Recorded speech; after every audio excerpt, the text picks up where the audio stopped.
we're here to talk about the budget. We're all really trying to fight for the people's budget, and a couple years ago, the last cycle, we had won some pretty big wins, in terms of being able to see some redirection of funds away from Oakland Police Department into Department of Violence Prevention, like $18 million that really went into building out a lot of programs there. And I know some, of our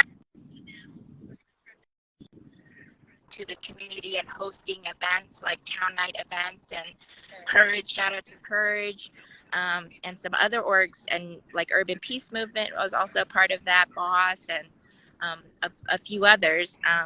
But yeah, I'm wondering, can you tell folks a little bit about this round? There is the People's Budget Coalition, and like, what do folks need to know about that coalition that's trying to really fight for a people's budget? Well, it's the same thing, we want to pull funds away from the police because we need more than just policing. This is a unique cycle because the city, like, I forget how many millions we are in the deficit, but they already told us as soon as we started talking to them, like, how do you think we're going to do all of this when there's not as much money? They made it really clear that this past, but the reason why we're in the position that we are now is the past administration that we had then. That's right. So yeah. So I when it comes to this stuff, just personally, I hate coming into the conversation. I just I'm tired of this conversation. Like, which taxes can we raise, or which things are we gonna like? I get tired of the conversation. A better conversation is who's gonna pay, right? Um, Mm-hmm. and I'm a firm believer in taxing billionaires. This is the third largest. We're like in big, part of the third largest economy in the world, and so I just have a hard time believing there is no money. I just think that we need to do some more drastic things, and that's budget related. Now, I know what I've been told right now is that in spite of the budget, in spite of a budget deficit, there are some housing. Uh, I think that just came from Measure U, which so, but I'm still. Are you on a beach?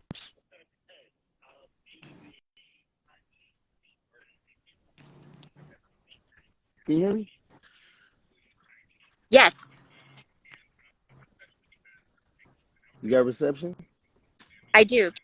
Can you see me? Can you hear me okay? Yeah, I can hear you. Okay. Yeah, I think You was just I kind of agree. I frozen for feel a like, minute. yeah, I think one of the things for us that, has been difficult is really that, like what you said earlier about the previous administration really leaving us in a situation where, I believe that they really mismanaged our funds and didn't do a lot of work to bring in enough revenue into the city. And, hedged all her bets on Howard Terminal, and trying to bolster the city with that rather than focusing on the services that we do need, and what does that look like, right? What kind of revenue do we need to bring in that's not just taxing everyday folks again? Like, we don't need another parcel tax. We need to be talking about really bold moves. But Yep. given that this new administration is stepping into this situation, um, we are looking at like a $345 million deficit over the next 2 years. There's one that's happening at the state level too, right? I think the governor said it went up to 32 billion. And so we know that that's going to impact us. But given that, we see the mayor's budget is coming out, there are some pretty big moves around because we did pass a bond measure, an infrastructure bond measure. That was all supposed to go, there's some money that's supposed to go to housing. So we're going to see some of that in this budget, right? Yeah, the Measure U. Yeah. Yeah. The Measure U money, Yeah, I think Measure it's like U fund. 350 or 250 million.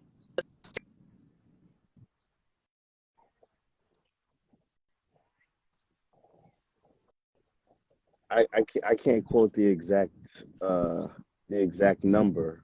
I know, but I mean that's again that's Measure U money. We already raised that money. We raised that money That's right. for the budget. That's right. But so there's some big, I mean, at least in this budget, we're going to see some windfall in terms of around the housing, around in the budget. Um, what are some other things that, like, say because ACE does a lot of housing work, right? And Hmm. trying to fight for fair and equitable housing here in Oakland. Um, what are you all seeing in terms of like around the budget and what you're seeing that's being allocated for housing? Well, what I want to see actually is what I noted from what the mayor said is that a lot of they're going to do a hiring freeze in a lot of positions in the city, and I think that I would like to see more money go into filling those positions because that means for housing that renters' rights can be more adequately enforced. I think that Mm.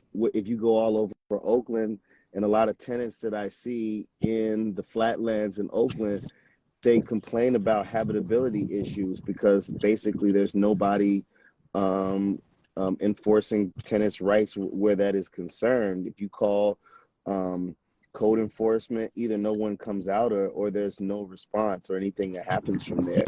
And now to know that those positions are vacant and they're short staffed and they won't be filled for another 2 years disheartens us. Yeah, and I think that's across the city, right? Not just in housing. We're also seeing that in the Public Ethics Commission, right? They Yep. cut out all the funding that we wanted to see for democracy dollars that got voted in with Measure W, Fair Elections Oakland. And at the same time, because of that, then also cut any public financing programming at You're all for breaking up really campaigns. bad, Liz. Oh, I'm so sorry. Um, that it's, how about now? Yeah, the last thing I heard you say was the defunding of democracy dollars, and then that was it. Yeah, so we're seeing that, that there is no funding at all allocated to the Public Ethics Commission for the Democracy Dollars program. And it also cut all of the campaign financing funds that were there previously. And so we don't have anything that's going to really assist, grassroots candidates who want to run. And on top of that, we're seeing the freeze that's happening. So in the Public Ethics Commission, they're not going to be able, they don't have enough staff to be able to look over and review any public ethics violations. And the enforcement of that is also in jeopardy. So, we're just going to see a lot of that, I think, happening across the city. Yeah, I mean, I don't think that. Yeah, you're right. And that's how they do it. I think that there's a balanced budget here, but what we're seeing too is that folks are that the positions that may have previously been frozen by Mayor Schaaf are just going to continue to be frozen here as well. Yeah, usually, I mean, as being, I don't know, let me just say, I don't know specifically the FTEs that the city has, and I don't know their exact staffing, but I'm a labor guy myself, and I come from a background of labor, and usually when there's a hiring freeze, that means that other people are have a heavier workload. The existing people have a heavier workload, um, and to me, the quality of work goes down. Right. These people are overworked. Right. So I hear that. I hear that, the budget is balanced. I hear they're reorganized some of their departments, but just with the background I have, I'm kind of skeptical of that as a sustainable solution.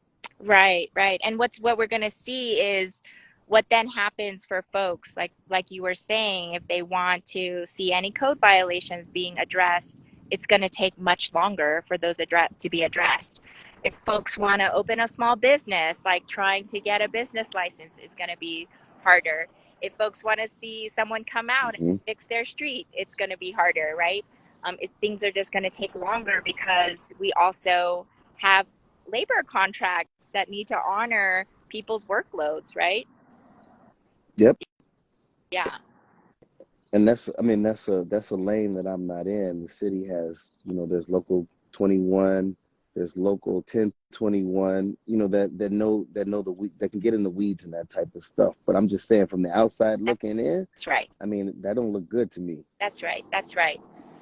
Yeah, I think we're all going to be really faced with that at this moment. And I'm wondering too, what are some of I know we're Oakland Rising as a part of the demands that are kind of moving forward on this budget. I mean, it's pretty baked, this budget, because they've been working on it for a minute at the administration. And I know that there's going to be Hmm. it's pretty baked, but they're just trying to cut around the edges and see where things, like one or two things, might be able to be moved. Um, but we're hoping at part of the People's Budget Coalition, um, maybe first off, because I know that I haven't been sitting at the table as often. Our program staff, John Bean, our voter engagement director, and engagement managers, Cynthia Morfin, have been sitting at it. So, but I know that you have been. So, what are there's quite a few of organizations that are sitting at the table, right? Yeah, quite a few. Yeah, I think like 20 or so. 20, probably. I don't know. There are a lot of people at those meetings. I mean, we have never had an in-person meeting, Got so it's it. hard to like really gauge. You know what I'm saying? There's lots of squares on the thing. Yeah. I feel you on that. It's like a whole nother world when you're like all virtual with everything. But Right. 2 weeks ago, we did a hybrid event, right? Where we did a teach-in. There was like folks who we didn't there was an in-person town hall, and then they hosted. It was also online, right? Where then we had a lot of folks Right. come up and learn about the budget process and some of the demands that we're asking for, right? Right. Yeah. We did a teach-in. Oh goodness, what day was that? That was like on the 29th of April, Right. at the Divine Mercy Church. And we talked to folks, community folks, about how the sausage is made, right? And what the budget means, and Right. and how they got there, how we got here, right? Right. Um, and just to help interpret it for people. And then we talked about, what the people's budget is demanding, right? Right. What's in the people's budget and the things that we're prioritizing.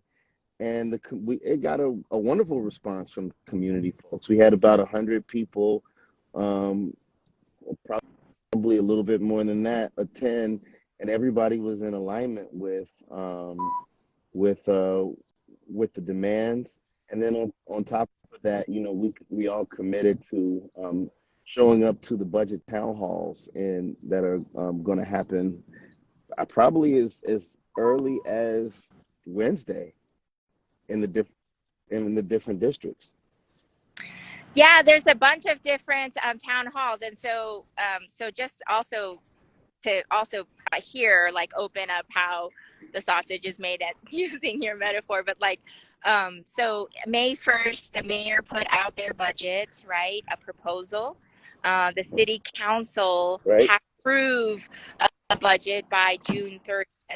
So between May 1st and June 30th, the council has been already convening with their constituents and talking to what are their budget priorities. They already set their budget priorities and talked with the mayor's office, but also wanted. There's at this point. Sorry, there's a helicopter going by. But like that, that this is an opportunity. So each of the city council members hold their own town halls, and I believe those begin Wednesday, right? I think D4 is on Wednesday. Yeah. Yeah. So Janani Ramachandran, this council member in District 4, is holding theirs, and I believe District 7 is similar day. There's a list of them, and we'll definitely put those in the captions and add to those. But you can continue following Oakland Rising, follow ACE, because you'll be those. Are there specific demands from the people's budget Yeah. that folks are asking for people to show up at the town halls to talk about? Wait, say that again. What are there demands that folks are being asked to show up with at the different town halls? Oh, okay. So basically, like, what are the people's like general talking points? Well, we're basically like asking people to we're asking the mayor or the city government to pass a budget that prioritizes like solutions to the housing and homelessness crisis. We are asking people to we're asking them to prioritize like co-governance strategies, as opposed to like having the police like respond to everything. We're asking for goodness, I know all of this off the top of my head. Like, you're exposing me now that I don't have like the 10-point platform. Uh, uh, uh,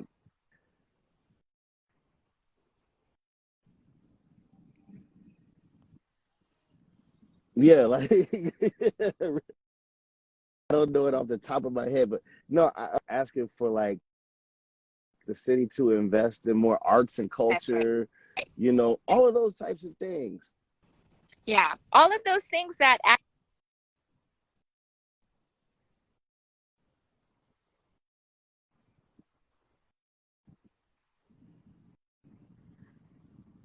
saw an increase.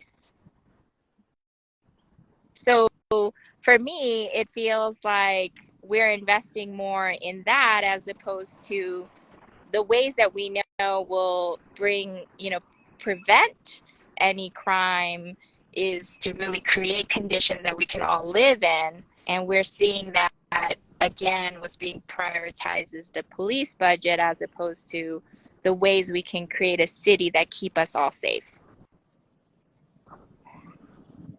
Well, I think it not only that, but it depends on the type of crime. It's layered, right? But That's I right. think that to talk about violent crime, to talk about violent crime, I think it the way to prevent that is to increase people's quality of life, Right. you know. And I think that Oaklanders deserve it. We pay the brunt of taxes here. Just everyday working people. We pay for the quality of life for the billionaires and the super rich. We deserve to see the fruit of our labor here. But if you want to talk about crime, I mean, shoot, the billionaires have all types of white collar crime, including wage theft from people like I us. mean, You know, that's, that's rampant. that's what's up. I mean, I'm serious. Like as a union guy, I know for a fact wage theft is rampant. It happens more often than you see the shootings that get reported on the news, That's right? right. You can always see. You remember that guy Stanley Yeah. Jordan? You remember him? People behaving Yeah. badly, like I swear, I wish that he would have done something about like white collar crime sometimes, because out of all of the white collar like wage theft I've seen, he's never talked about that. He's like talking about like people in the Flatlands who like deserve a Right. ticket.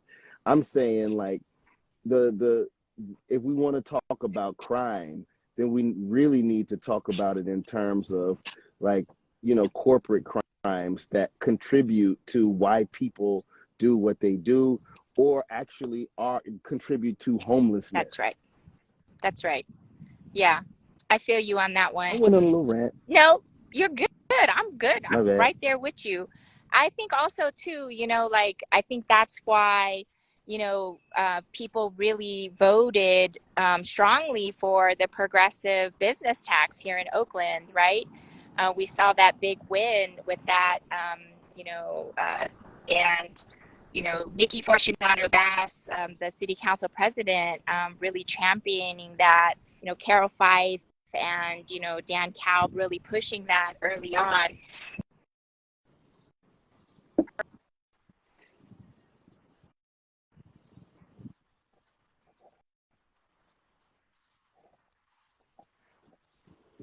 We're going to see a little bit that come in on this budget, right? We're expecting like 20 million to come in from there, but it's also like 20 million is not enough, and so what does it look like when these corporations, these developers, these like super rich come into our town, like make money off of us and then leave?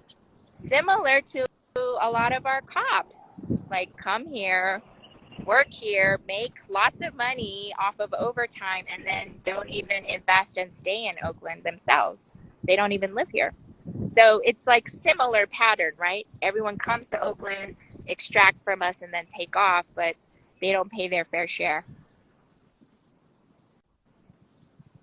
True, and I think that on a larger scale, it has to be just it has to be larger, has to be beyond just That's Oakland, right. right? I think that that working class people all over California, they need for every city in California to have those taxing structures, right?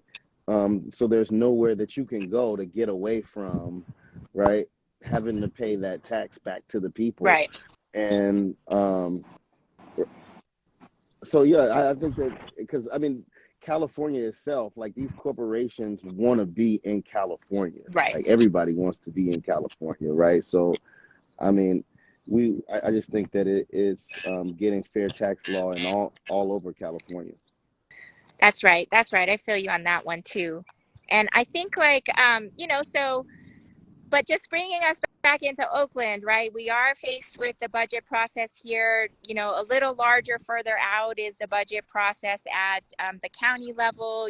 They pass a budget every year. And so we're still waiting to see some of those numbers come out from the county. But at least in Oakland, we know that a way that folks can get involved, engaged, is to come out to these town halls. So make sure you all show up. Tap into That's right. any one of our organizations: Oakland Rising, Courage, Casa Justa Just Cause, and APEN. I know that they are all involved. Those are our partner organizations, and ACE is involved at the table as well. I know EBHO is as well. There's a bunch of other organizations. So tap in, find out when APTP. find out when those APTP. Thank you for naming them. That that these town halls are coming up. Follow us so that you know where to go, when to show up, and show up and let folks know. Like, let the city council members know the conditions that you're living with, and what do you want to see that will bring a safer, better Oakland, even under these conditions that we're in. How can we prioritize in these really tough times, economic times as well, like to prioritize and center the people who live in Oakland and really care and love this city. Yep. So Agreed. thank you so much, Kijani, for coming. I really appreciate you for showing up. and this was a little bit of a last minute ask. I wanted to make sure that folks knew about the town halls. We'll definitely be sharing in the captions here, where to go, but you can also follow any one of our social media. So Oakland Rising and ACE as well. Sign up for our newsletter, and so that you can have the latest info about where to go, how to tap in. And you can go to the city website to find out which is which district you live in. And it's important for you to know that already. But if you don't know, tap in so that you can go and talk to your own city council member to say what you want to see on the budget, and how you can align with the people's budget, because a lot of folks have been working on it for a while now.